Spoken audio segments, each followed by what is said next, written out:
Buenas tardes, agradezco al doctor Edgardo Pérez y a las autoridades de la Universidad del Sinú la invitación a sumarme a este seminario.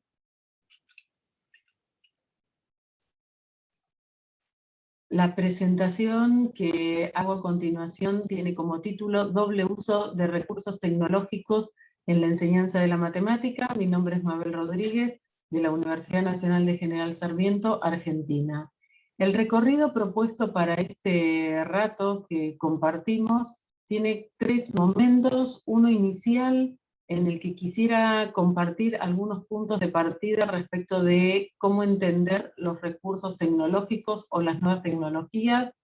Luego de eso voy a hacer una presentación de estos dos usos que menciono desde el nombre de la presentación, de posibles usos de recursos tecnológicos, y consideraciones metodológicas referidas a cada uno de esos usos, para luego finalmente hacer un cierre con algunas reflexiones finales. Cuando uno piensa en recursos tecnológicos, aparecen una serie de denominaciones que inicialmente parecieran diferentes o que podrían llegar a tener connotaciones diferentes. Recursos tecnológicos, las tecnologías de la información y comunicación, a veces la sigla TIC aparece con una N delante o con X al final, nuevas tecnologías. Bueno, cuando uno se pone a buscar información sobre cómo conceptualizar estos términos, aparecen en algunos casos diversos posicionamientos y en otros falta un poco de precisión. Yo tomo una de las acepciones dadas por Cobo Romaní en 2009 respecto del término tecnologías de la información y comunicación, que dejo aquí en la diapositiva, no es mi intención leerla, pero que pone el foco, por un lado, en dispositivos que tienen que ver con hardware y software, pero pensados para usarlos en editar, producir, almacenar, intercambiar, transmitir datos, es decir, los dispositivos con una funcionalidad o con una finalidad que yo en mi presentación voy a pensar asociados al aprendizaje de la matemática o a la enseñanza de la matemática, si uno quisiera distinguir ahí. El punto clave aquí es el acceso al conocimiento que estos recursos podrían brindar. Entonces, en la presentación, esta definición de Cobo Romaní que hace para las TIC, para las tecnologías de información y comunicación, voy a tomar como definiciones o como definición equivalente a estas denominaciones de recursos tecnológicos o simplemente recursos, TIC o nuevas tecnologías. Digo, si uno busca información con tecnologías también se incluye, por ejemplo, la tiza y el pizarrón o los libros, y lo de nuevas a esta altura sería discutible qué nuevo es considerar un software como el GeoGebra o una computadora.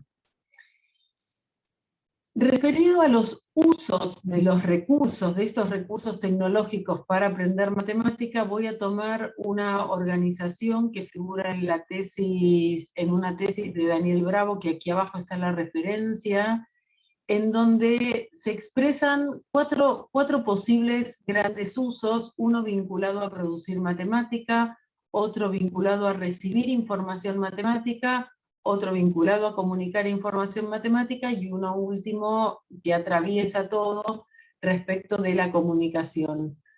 Los detalles que están aquí uno podría ampliar o refinar o ajustar el detalle que está asociado a cada uno de estos posibles usos. No es mi intención en este momento considerarlo. Sí me parece que vale la pena focalizar en cuando el estudiante utiliza la tecnología para trabajar con consignas matemáticas. Cuando él está trabajando ante un problema, una actividad, una situación, un trabajo práctico, una tarea matemática, podría necesitar producir gráficos, visualizaciones, conjeturas, verificar, hacer construcciones geométricas. Podría también buscar información, aprender contenidos, leer o comunicar, utilizar los recursos tecnológicos para generar un soporte que acompañe, por ejemplo, a una presentación.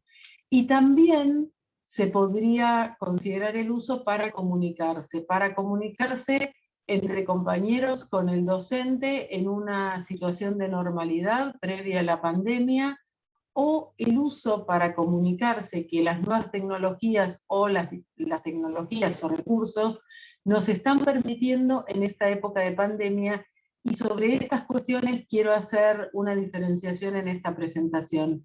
A estos dos grandes usos me quiero referir hoy: al uso para trabajar ante una problemática, una pregunta, un cuestionamiento matemático, el uso de las tecnologías, o el uso de las tecnologías como medio para comunicación en la cotidianidad o en estos tiempos de pandemia. A estos dos usos me voy a referir.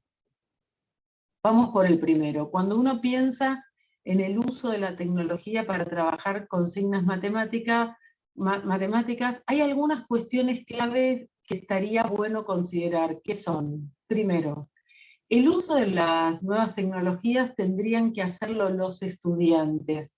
El docente puede usar tecnología, sería deseable que sepa, que conozca, puede utilizar tecnología como soporte, pero cuando estamos considerando el uso de las nuevas tecnologías para aprender matemática, nos estamos refiriendo específicamente al uso que nuestros estudiantes hagan de las tecnologías para resolver cuestionamientos matemáticos que nosotros les hayamos puesto como tarea, puesto delante. Estaría interesante que cada profesor piense si tiene sentido limitar el uso de las tecnologías, y seguramente más de uno que escuche esta presentación recuerde la resistencia que generó abandonar la tabla de los logaritmos o aceptar el uso de las calculadoras como natural para calcular el logaritmo de un número, o la función seno-coseno aplicada a un cierto número real. En algún punto hubo una transición entre lo anterior a las calculadoras y lo posterior a ellas, y esa transición fue resistida también por docentes en algún momento. Hoy en día, desde mi perspectiva, estamos viviendo una transición hasta que entendamos que las tecnologías ya están entre nosotros, se instalaron, y en algún punto uno tendría que convencerse que resistirse no tiene demasiado sentido. Lo que ocurre es que nos toca a nosotros cambiarle lo que le damos a hacer a nuestros estudiantes. Si antes nuestra tarea era lograr un gráfico que describa relativamente bien el comportamiento de una función de la que únicamente conozco una expresión, todo el estudio de las funciones, concavidad, puntos de inflexión, máximos y mínimos, tenía sentido porque uno no podía sino acceder a conocer ese gráfico como un comportamiento global. Hoy en día seguramente ese tipo de consignas ya no tenga sentido si uno habilita el uso de graficadores. Entonces, más que resistirnos a mirar el uso de las tecnologías, la pregunta que se nos vuelve es: bueno, si aceptamos que las tecnologías están instaladas y que nuestros estudiantes las pueden usar, ¿qué pregunta diferente, qué cuestión le haría pensar a mis estudiantes para que, disponiendo los alumnos libremente del acceso a las tecnologías, puedan hacer un uso interesante de las tecnologías, pero para aprender algo valioso de matemática? Sobre eso quiero comentar un poco a continuación. Tenemos desarrollados una serie de criterios que nos permitirían, ante un enunciado matemático, ante una consigna, anticipar qué tan pertinente y significativo el uso de las TIC podría ser para nuestros estudiantes, y es lo que quiero presentar a continuación. Voy a poner estos criterios a continuación y los voy a ir desarrollando individualmente. Por un lado, uno dice: hay algo que es inherente a la matemática, que es la argumentación y la validación en matemática, la construcción de la matemática validando y dando validez a cada uno de los resultados que se van encontrando, las demostraciones formales, si uno mira la ciencia matemática. Y entonces, cuando uno piensa en la enseñanza de la matemática, al nivel que sea, algo de estas cuestiones de la argumentación y de la justificación de lo que uno hace, que es inherente a la ciencia, tendría que estar presente. Entonces uno quisiera que las consignas favorezcan esa búsqueda de pruebas, y lo voy ahora a poner en contraste. ¿Qué cosas uno quisiera evitar? Uno quisiera evitar que el estudiante le asigne la validez a lo que una calculadora, computadora o software conteste. Es decir, si el estudiante descansa en que la calculadora o la computadora le dio tal o cual valor o tal o cual gráfico, y entonces considera que es válido solo porque la calculadora o la computadora le contestó, no estaríamos favoreciendo la búsqueda de pruebas. Entonces, hay cuestiones interesantes para trabajar desde el punto de vista matemático que intentan favorecer esta búsqueda de pruebas, que tienen que ver con, por un lado, la anticipación que un estudiante puede hacer de un posible resultado, y cuando éste se le contrasta con lo que las tecnologías le muestran. Ese tipo de contraste, anticipo una cosa y la tecnología me muestra otra, en general favorece la búsqueda de pruebas. Incluir distintos usos de las tecnologías, eso se refiere a búsquedas de Internet, la comunicación sobre la que voy a estar hablando, el uso de software, por ejemplo, en una secuencia o en la enseñanza de un tema, que aparezcan momentos donde haya que buscar información, utilizar distintos software y usar las tecnologías para la comunicación.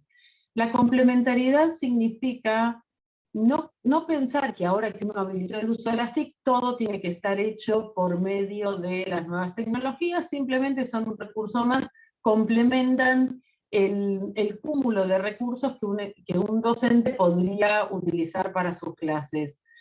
Respecto de la imprescindibilidad de las TIC, esta es una cuestión delicada que voy a intentar expresar lo más claramente posible.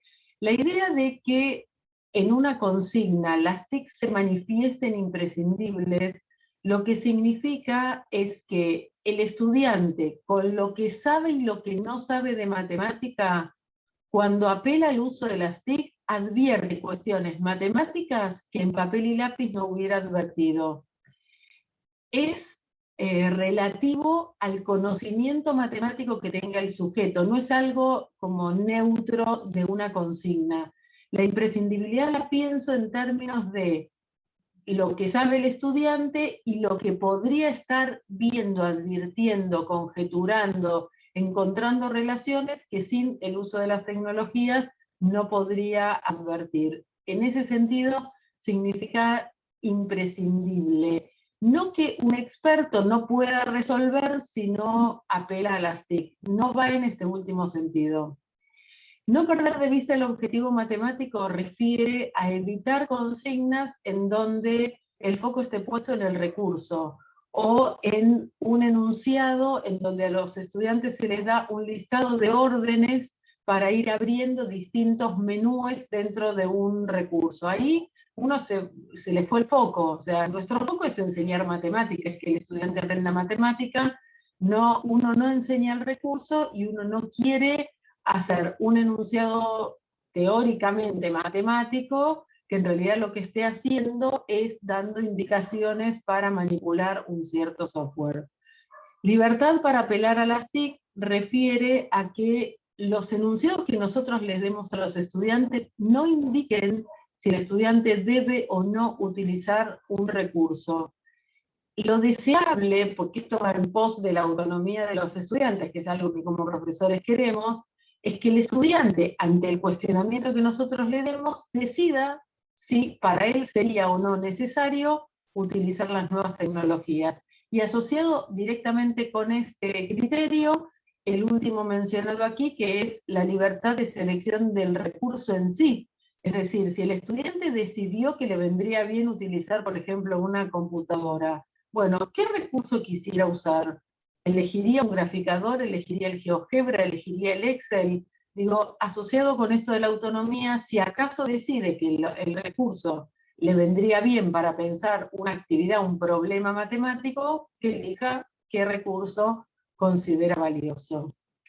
Estos dos que están señalados aquí son imprescindibles, dicho en el otro sentido, dicho en el sentido del uso cotidiano, para que uno no pierda, para que uno piense en la riqueza de habilitar las TIC o ante una consigna matemática. Esto dicho distinto, dicho de otro modo. Si una consigna no cumple estos dos criterios, seguro no tendría, en parte visto desde el alumno, un uso pertinente y significativo de TIC. O bien porque no está focalizando en algo matemático, o bien porque da lo mismo utilizar o no el recurso tecnológico. Entonces son criterios, pero son criterios que tienen jerarquía. Uno intenta en primer lugar mirar estos dos criterios como para ver si entiende que se dan, entonces el resto enriquecería o bien la consigna o bien la secuencia. Algunas consideraciones para diseñar consignas, actividades, problemas, secuencias que atiendan a un uso pertinente y significativo de TIC. En general, por lo que algunos resultados de investigaciones que venimos haciendo ponen de manifiesto, no suele funcionar tomar consignas que uno tenía previamente diseñadas para el trabajo sin las tecnologías y forzarle el uso. No quedan ricas en este sentido de los criterios mencionados.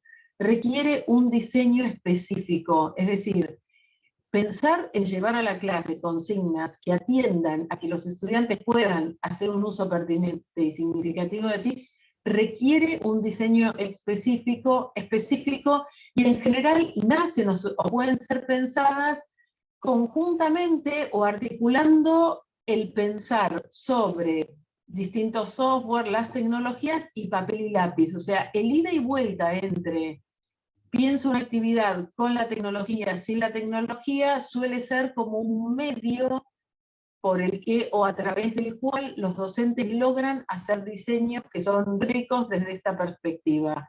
Requiere este contraste del papel y lápiz y TIC, es decir, ponerse en situación de resolver con lápiz y papel para ver qué encontraría y qué no, siempre considerando qué es lo que uno como estudiante sabría, conocería o no conocería, y con las tecnologías para ver si efectivamente el uso de las tecnologías pone de manifiesto algo que el papel y el lápiz no.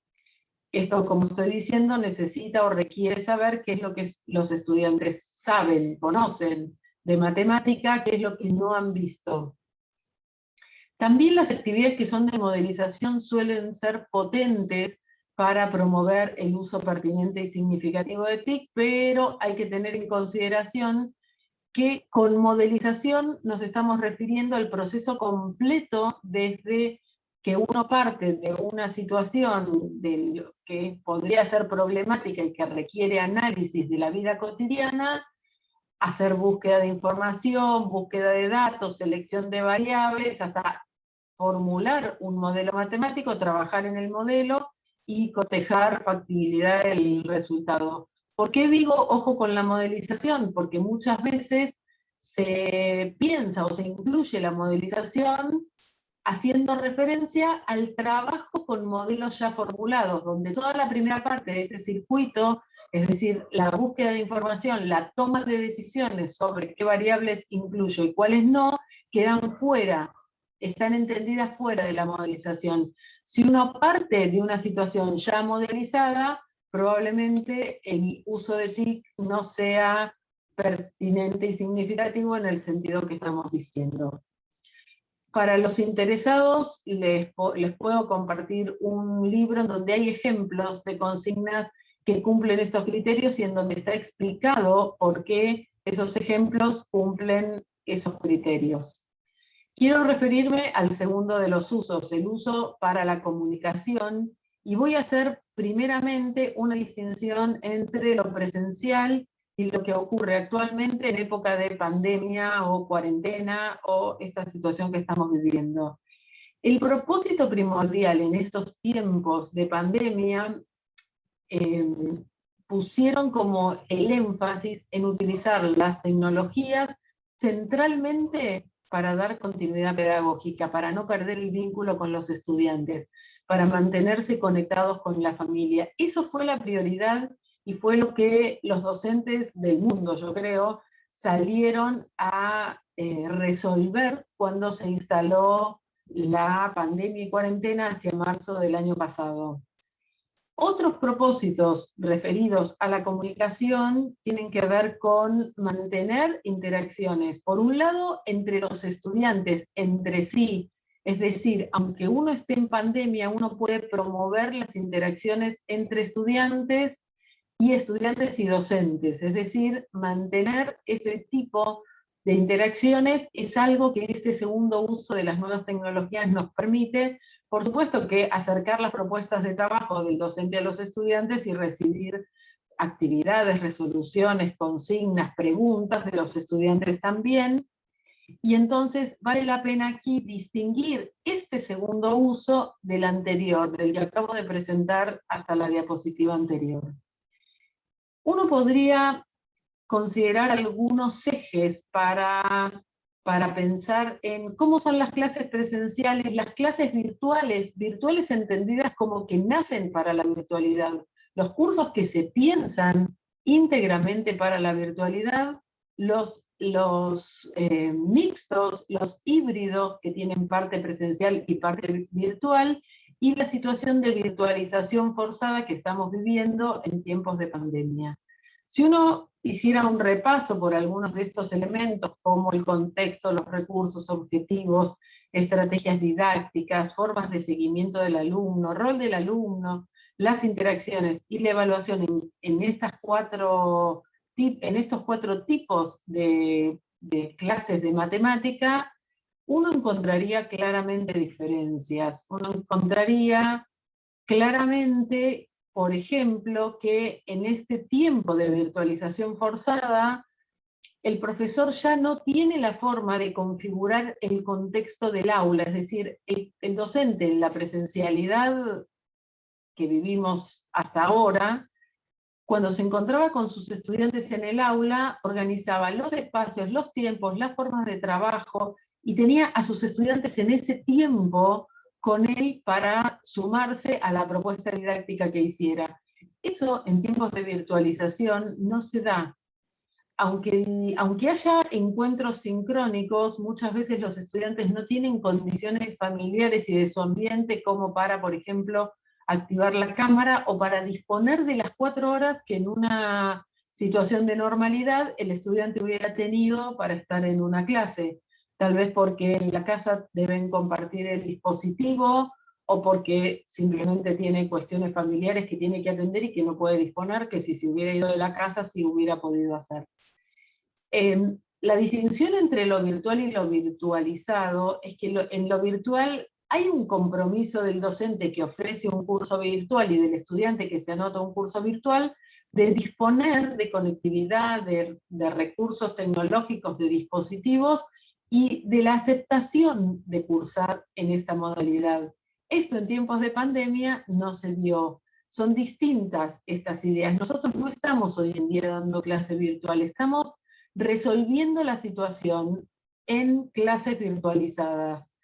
Cuando uno piensa tanto en la clase presencial como en los híbridos o en las que nacen virtuales, en general hay ciertos posicionamientos sobre cómo uno concibe la enseñanza, pensada como cuál va a ser la riqueza matemática de lo que el estudiante se lleva en esa clase, que el estudiante tiene que tener un rol activo, aproximarse al trabajo matemático, es decir, uno podría listar como algunas cuestiones que los distintos enfoques de educación matemática considerarían o compartirían para la enseñanza de la matemática.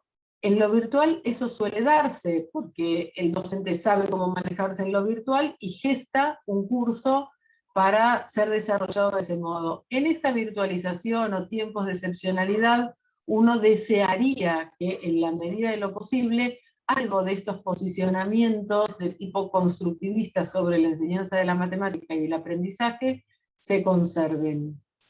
Hay algunos errores comunes que se están dando hoy en día relacionados con esto de dar clase virtual en este tiempo de pandemia. En tiempo de pandemia son clases virtualizadas, pero se las nombra como si fueran clases virtuales.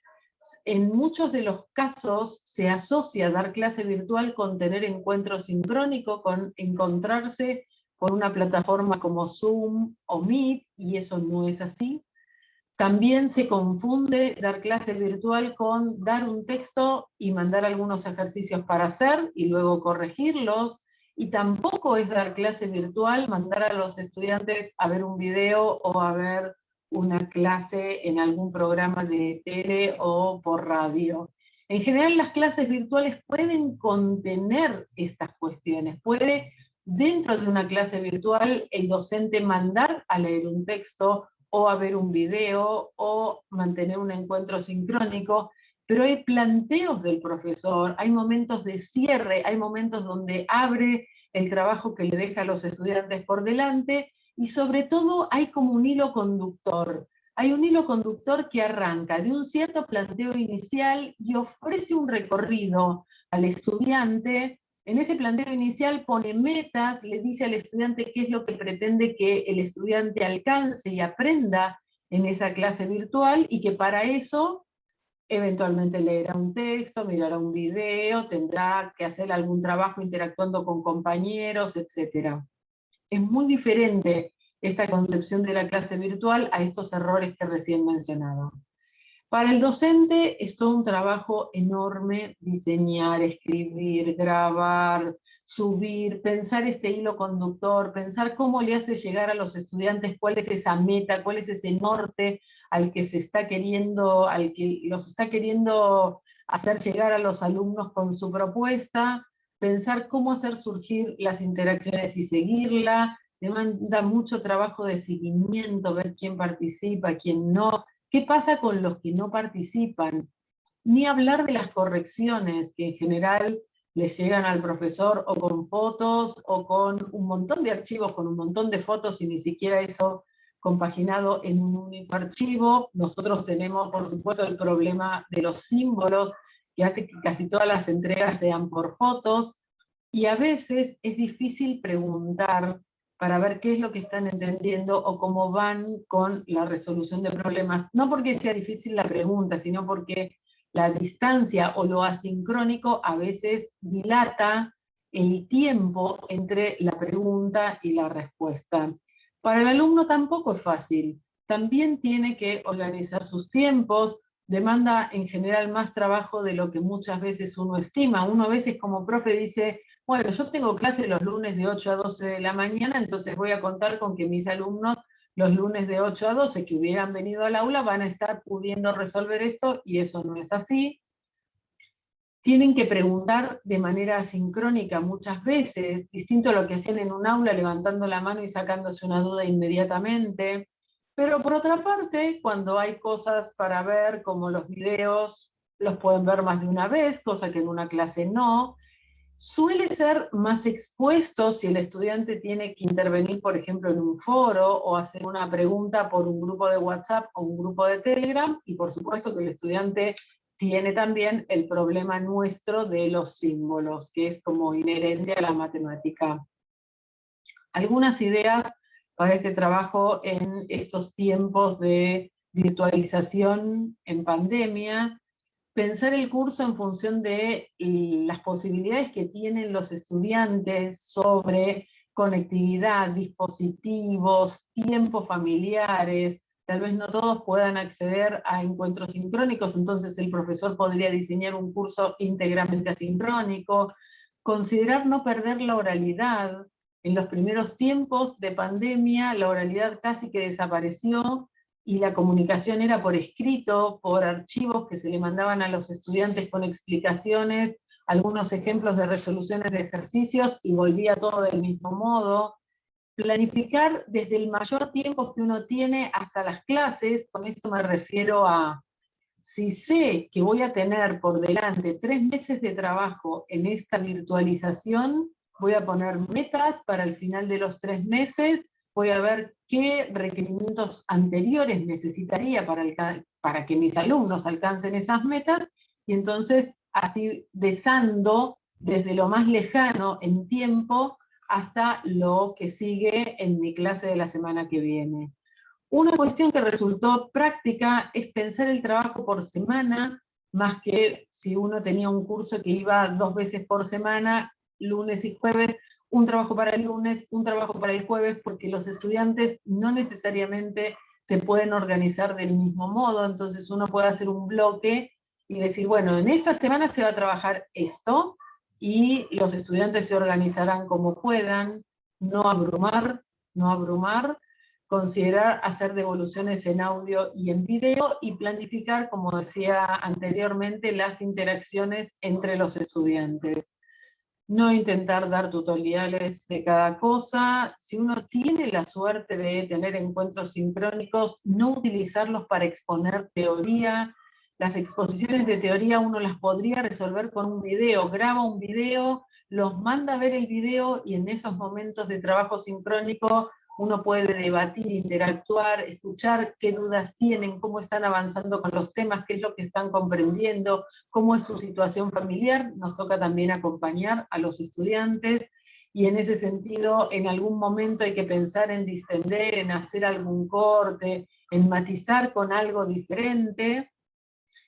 Si es posible, y sobre todo para la secundaria, que los estudiantes tienen un montón de materias, pensar algún trabajo integrando áreas diferentes podría alivianar el trabajo de los profes y de los estudiantes, y delinear la evaluación durante el proceso de aprendizaje, que si uno la piensa como una evaluación justamente de ese proceso de aprendizaje y no únicamente de los resultados alcanzados, uno va a ir teniendo datos a lo largo del tiempo de trabajo, y entonces hacia el final del trimestre, cuatrimestre o el tiempo que uno tenga, el profesor tendrá recabado un montón de información sobre los avances de los estudiantes, y no va a pasar por esos momentos angustiantes de pensar en cómo hago para que el alumno no se copie en una prueba de opción múltiple, porque no tendría sentido tomar una prueba de opción múltiple. Queda aquí una comparación entre cómo uno se maneja en los tiempos sincrónicos versus los asincrónicos, respecto de cómo avanzan los estudiantes, cómo se atienden las dudas, cómo se puede pensar el trabajo grupal, es decir, un contraste para ver si tengo ideas para trabajar en lo asincrónico, tanto como las tengo para lo sincrónico, que lo sincrónico finalmente es lo más parecido a nuestras clases presenciales anteriores a la pandemia. Como para ir cerrando, algunas reflexiones finales. Yo mencionaba desde el inicio que me interesaba estos dos usos de los recursos tecnológicos en clases de matemática o para aprender matemática. Cuando uno piensa en el uso para trabajar con consignas matemáticas o ante cuestionamientos matemáticos, el cuidado con adaptar actividades que no utilizaban las TIC inicialmente a otras que quiero que sí, en donde sí el uso de las TIC pueda ser valioso y significativo para los alumnos, nos obliga a diseñar, a pensar y anticipar en función de los conocimientos de los alumnos cómo podría resultar la resolución con y sin TIC, para que uno esté más o menos convencido que es una consigna rica en este sentido, donde las TIC tienen una razón de ser. En el uso para la comunicación en estos tiempos de pandemia hay un cierto cuidado también que tener, que es a veces colegas nos acercan ejemplos de cosas que les hicieron y les funcionó.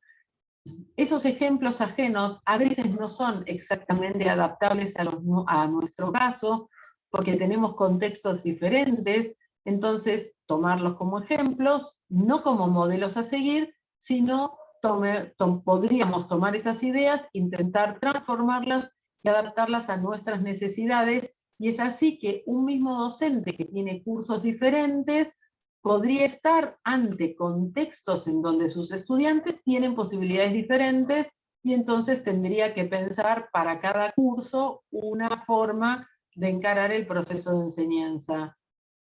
En los dos casos, tanto en el uso para trabajar consignas matemáticas como en el uso para comunicarnos que las TIC nos proveen, estaríamos priorizando siempre identificar algo valioso que el alumno aprenda.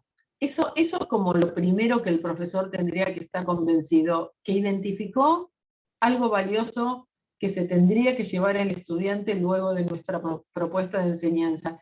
Y nos toca pensar todo.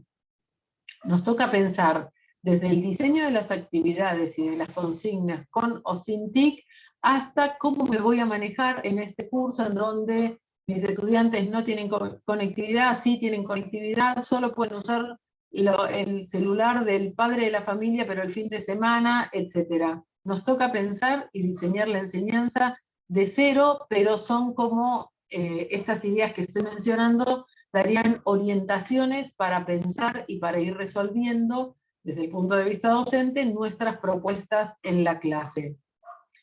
En clases virtuales, nacidas virtuales o virtualizadas, podríamos también querer incluir las TIC para resolver consignas matemáticas. Esto sería complejo, sería combinar ambas cosas y, bueno, lo dejo establecido. Claramente en este contexto de pandemia es poco probable que esto ocurra, porque los profesores y los estudiantes estamos un poco desbordados, pero en clases que son puramente virtuales habría que ver, o cuando la pandemia termine y uno vuelva a otro tipo de modalidades, combinar, dar un curso completamente virtual donde utilizo la comunicación con mis estudiantes para el trabajo. También podría querer incluir el uso de TIC para que puedan resolver consignas matemáticas. Y entonces, aquí es lo que decía, por un lado la situación de pandemia podría no ayudar, y algo que está bueno que sepan es que hay mucho trabajo desarrollado en educación matemática sobre uso de las TIC para aprender matemática, es decir, de cómo los software podrían enriquecer la clase de matemática, los aprendizajes de los estudiantes. Y ya como para cerrar, como profes solemos estar llenos de preguntas de cómo resuelvo esto, cómo atiendo tal o cual situación. La idea es no salir a pedir respuestas, sino construir nuestras propias respuestas, y esto de alguna manera cierra con esta idea de autonomía que por un lado nosotros queremos y pretendemos en nuestros estudiantes, pero que pasa a ser un requisito nuestro como profesores, ser autónomos, poder comprender la situación que tenemos delante en cada uno de nuestros cursos y construir nuestras propias respuestas en función de cada una de los datos y de las necesidades que tengamos. Desde ya, muchas gracias por la atención.